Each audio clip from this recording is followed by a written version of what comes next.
Handak ki Meekhal ase pangthoktringei da Meitei-Meetei phurup ase scheduled tribe list ta Channaba recommendation thabidrabadi democratic oiba Khongjang kaya changshinba houragani haina World Meitei Council ki President Urikhinbam Kunjo na phongdorakli. Hiramasi ki matangda ngase Manipur Press Club ta pangthokpa paugi mifam amada wafam ase phongdokladuna Kunjo na hai Meitei-Meetei da scheduled tribe ke status piba haibase haujiki oina khwaidagi maru oiba khongthang ni hauzik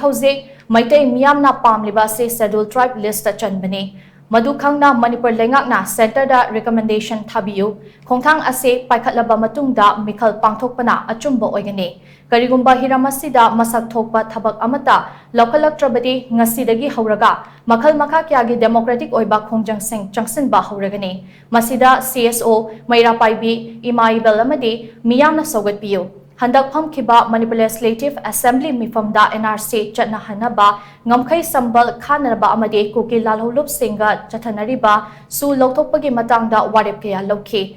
matang asida hainingbade lengakna kanna hotnadna Manipur gi ngamkhai kanba ngamkhiba yai Meitei-Meetei phurupta scheduled tribe status pihodrabadi Meitei khunaidi kanba ngamloi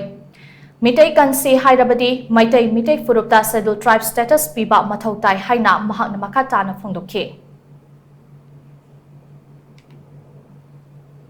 koi prajaran su thodok khaludaba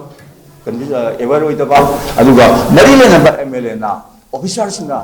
thoksabi daba bite to gi wari do mayama koi masigi prajada di koi loi hanjit masidi khangedana ko adubu matamdu da prajara yam ne hena ever oidabani na thoido dongna ai khoi na madu waru bu leiti ego adu ngasidi mioi khoi gi Meitei praja khudimanga loina ever oiba matamni loina mangna pammaraba loina mangna sawalba aduna sungba matam sida honorable chimisana recommendation ani do thabi ba haiba sa masi tungi mirona adu matu thamo sokna hai waru kani haiba sa masi ai bayang pamda thamdage